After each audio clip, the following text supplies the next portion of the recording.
गुन्डुमा चल्यो रुवाबासी। नेकपा एमालेका अध्यक्ष केपी शर्मा ओली आज आफ्नै कार्यकर्ता सामु मलाई अब जेल हाल्दैछन् भनेर रुवाबासी गर्न थालेका छन्।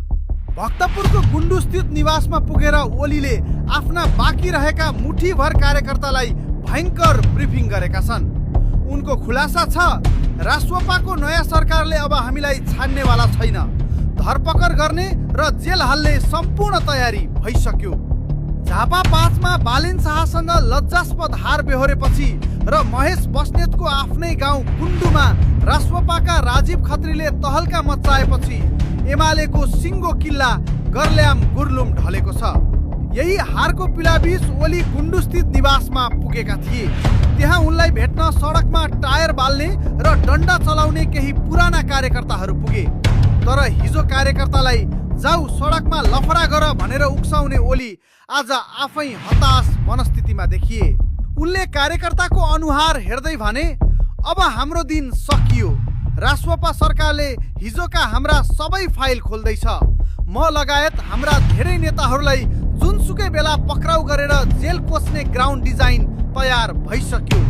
सोच्नुस् त, जसले 35 वर्षसम्म पुलिस र प्रशासनलाई आफ्नो खल्तीको सम्झिए, आज तिनै नेताहरू पुलिसको गाडी घर अगाडि आउँछ कि भनेर रातभरि सुत्न सकेका छैनन्। यो हो जनताको भोटको असली तागत।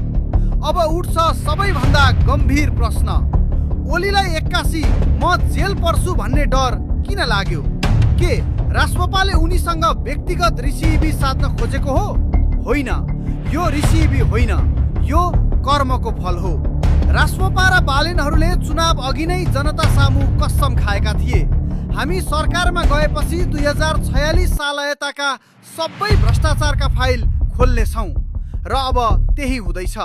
जब देशको गृहमन्त्री र प्रहरी महानिरीक्षकले स्वतन्त्र रूपमा काम गर्न थाल्छन्, तब ओलीका ती महान काण्डहरू कसरी लुक्छन्?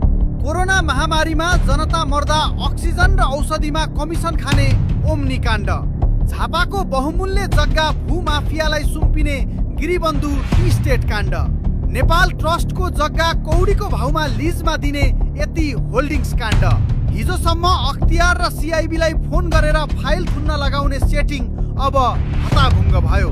ओलीलाई राम्रोसँग थाहा छ, जब यी फाइलका पाना पल्टिन्छन् तब उनका दर्जनौं प्रिय पात्रहरू र उनी आफै कानुनको खोरमा पर्ने निश्चित छ। त्यही भएर अहिले मलाई फसाइँदैछ भनेर रुवाबासीको भिक्टिम कार्ड खेल्न सुरु गरिएको हो। जुन नेताले आफ्नो सत्ता जोगाउन दुई